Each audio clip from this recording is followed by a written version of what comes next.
In the present video session, we'll discuss about transmission of digital signals and transmission impairment.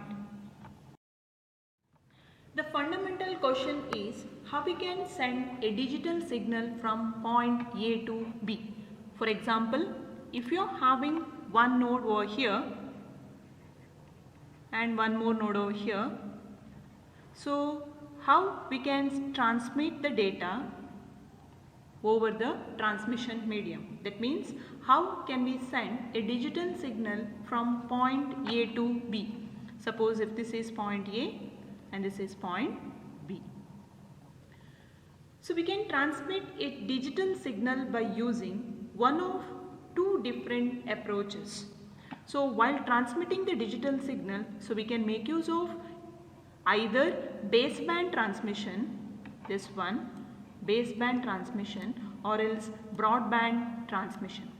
So we'll take one by one what is the meaning of baseband transmission and broadband transmission. So first we'll take baseband transmission. So in the case of baseband transmission, the digital signal can be carried over a channel without changing the digital signal into analog signal. So that means while transmitting the data from A to B, suppose A is the source and B is the destination. So the actual data over the channel will be in the form of digital signal. So that means we'll be having input as digital and over the channel the data will be the digital signal. So we are not converting digital signal into analog signal while transmitting over the transmission medium. So here we can clearly observe that in the diagram. So we are having two nodes, one is A, that is a sending node, and B is the receiving node. So here we can observe that through the channel or through the channel the signal transmitted is digital, it is not converted into analog form. So that means in the case of baseband transmission, sending a digital signal over the channel without changing the digital signal into an analog signal. So baseband transmission requires that we have a low pass channel. So in the case of baseband transmission, it requires the type of the channel will be low pass channel. A channel with a bandwidth that starts from 0. So always the channel bandwidth will start from 0. So here we can observe that the low pass channel, so channel bandwidth it's from 0, and we can observe that amplitude versus frequency curve.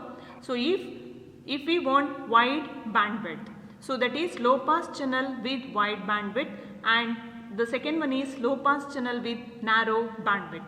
So each and every time, so it should start from 0.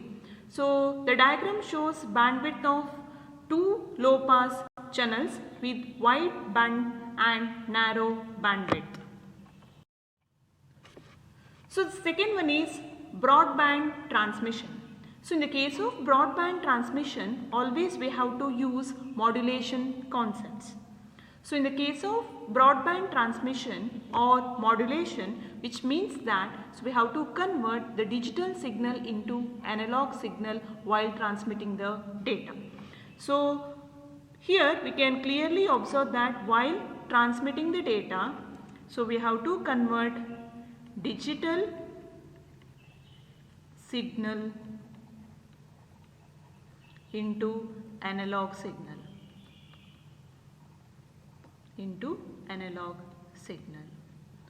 So modulation allows us to use a band pass channel. That means a channel with bandwidth, it does not start from 0.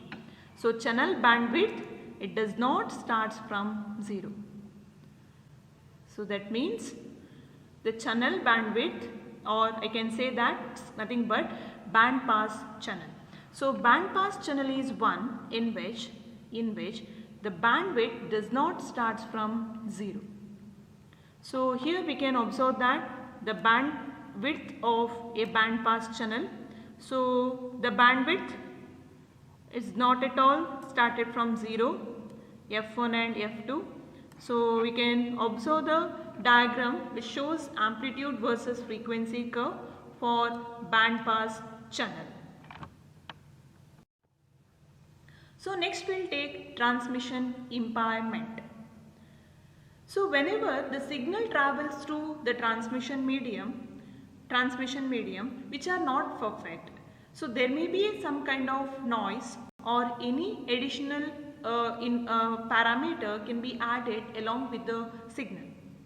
So that means whatever the sent information and received information is not same. So that is because of three different types of transmission impairment. So the first transmission impairment is attenuation, the second one is distortion, and the third one is noise. So in the communication system, the signal at the receiver gets attenuated or distorted. In the case of analog signal, and bit error is introduced if the signal is digital. So whenever the input signal is analog signal, and I can say that if the transmission impairment is caused or addition of any noise, or if the signal is attenuated or distorted, that means the sent signal and received signal both are not same. So I can say that if the signal is analog signal, we can identify if the received signal is not same as the sent analog signal, that means the analog signal is attenuated, or if the signal is digital signal, the transmission impairment will be caused because of bit error. So this process of signal degradation is called as transmission impairment. So if in the case of digital signal, I can say that the signal is attenuated or distorted. If the signal is digital signal, there may be a chance of bit error. So this phenomenon is called as transmission impairment. So this phenomenon is called as transmission impairment. So first we'll consider what are the different causes for transmission impairment. The first cause is attenuation, the second one is distortion, and third one is noise. So we'll take one by one in detail. So first we'll take attenuation. So in any transmission medium, the signal strength gets attenuated. So in any transmission medium, if the signal strength is attenuated, or I can say that distorted. In the case of analog signal,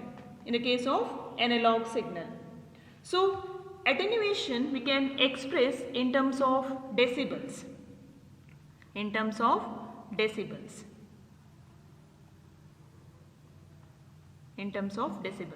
So attenuation means a loss of energy when a signal,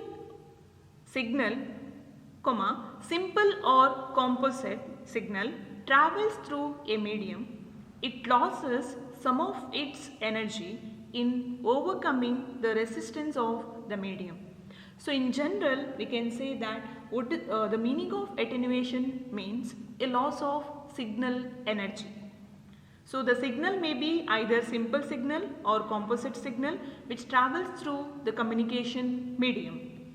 So what may be the problems for attenuation? So the problems of attenuation, that means the received signal strength is reduced. So the first problem is the received signal strength will be reduced. So in such condition we can detect there will be obviously the loss of energy occurred while transmitting the signal through the transmission medium. The second one is the received signal strength must be sufficiently higher than the noise. So the signal is received,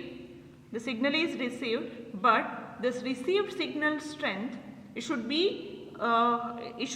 strength of the signal should be more than the noise signal. So attenuation is an increasing function of frequency. So it's a function of frequency itself. So in the diagram we can clearly observe that, so we are having the original signal. So we have to transmit the signal from point 1 to point 3. Point 1 to point 3. So this is the sending node and this is the receiving node. So through the transmission medium. But so suppose you can observe that we are transmitted one analog signal. So this is the original signal. So while transmitting over the transmission medium, the signal is attenuated because of loss of energy. So this is compressed now. So here we can observe that this is the original signal and this is the attenuated signal. So this signal, that is original and attenuated signal, are not same. But we want this original signal at the destination site. So for that we are using amplifier in between. So between point 1 and point 3, so we used one amplifier since the signal is attenuated. So the major function of amplifier is to amplify the attenuated signal to get back our original signal. So we can get the original signal or amplified version of the original signal at point 3. So in general we can say that attenuation means loss of energy, and we can overcome from the attenuation problem by using the amplifier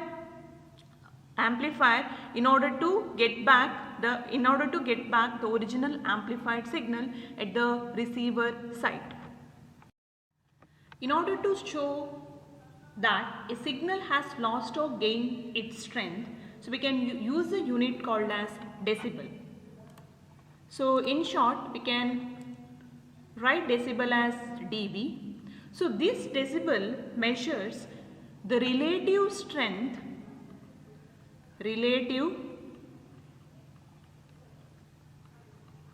strengths of two signals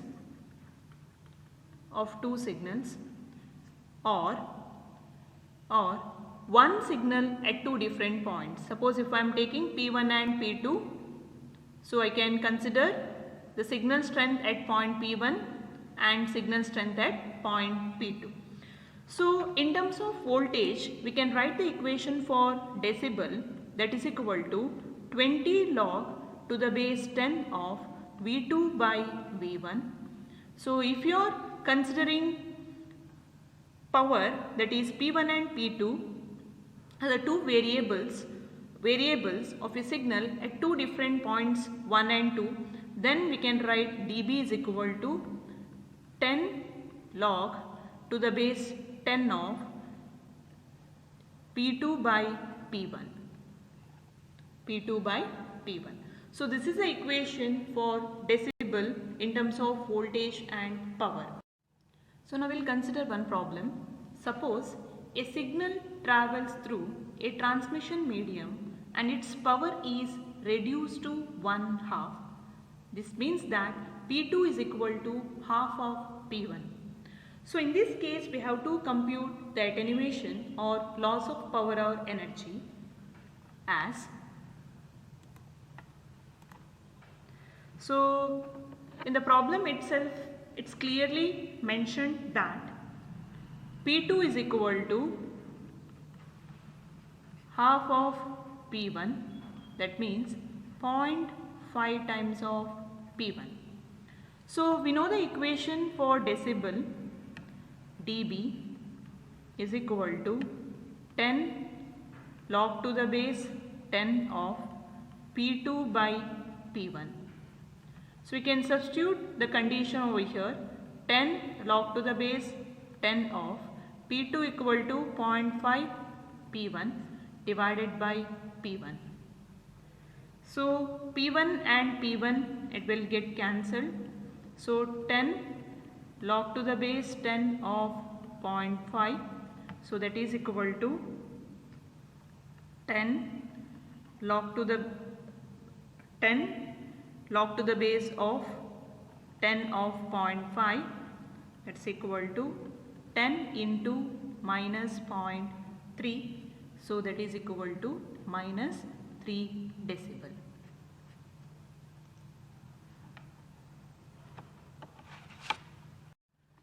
We'll take one more problem. A signal travels through an amplifier and its power is increased 10 times. That means P2 equal to 10 times P1. So now we have to compute the value of dB. So we know the equation dB is equal to 10 log to the base 10 of P2 by P1. So the condition is given, so we can substitute 10 log to the base 10 of P2 is equal to 10 times P1 divided by P1. So that is equal to 10 log to the base 10 of 10, that is equal to 10 into 1, that is equal to 10 dB. So distortion means that the signal changes its form or shape. So suppose there is a slight modification in the shape of the signal, we can say that the signal is distorted. The distortion can occur in a composite signal which are made up of different frequencies. So each signal component has its own propagation speed, but because of this different propagation speed, obviously there may be a chance of delay while arriving the signal at the final destination. So for example, if this is a composite signal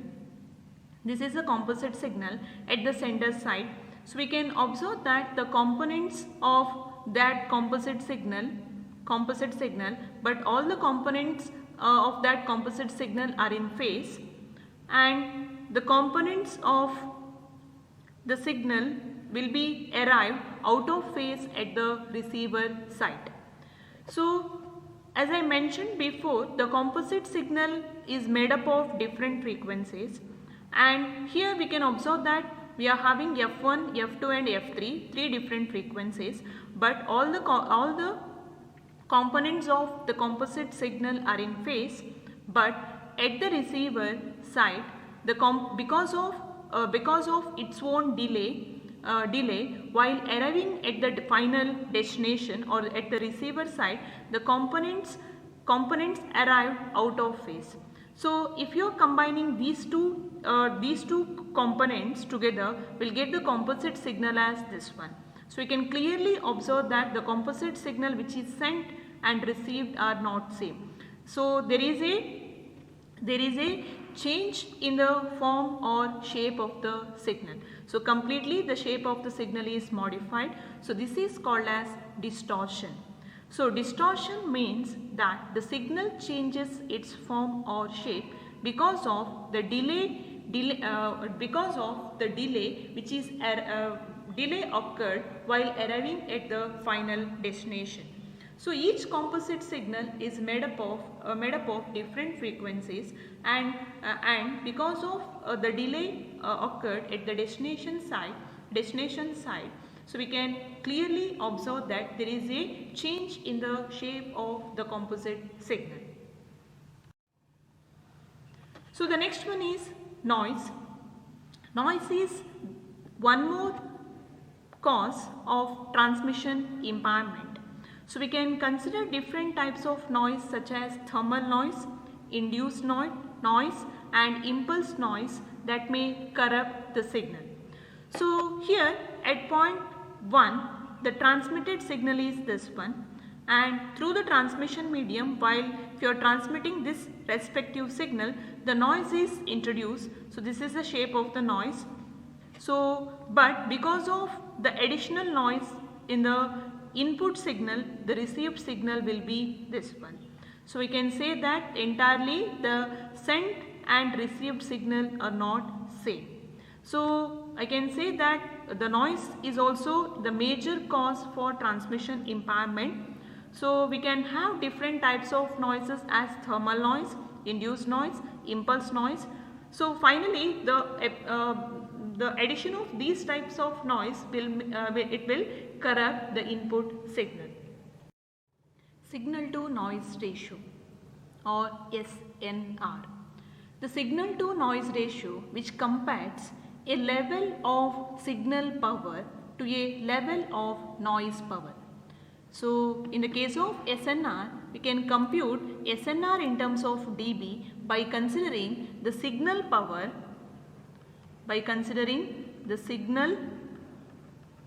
power to the noise power. So we can represent SNR in terms of decibel. It is most oftenly expressed as a measure of decibels. Higher numbers generally means a better specification, since there is more useful information in the signal than the noise signal. So we can have the equation for SNR as SNR is equal to average signal power to the average noise power, and always we can represent SNR in terms of decibels.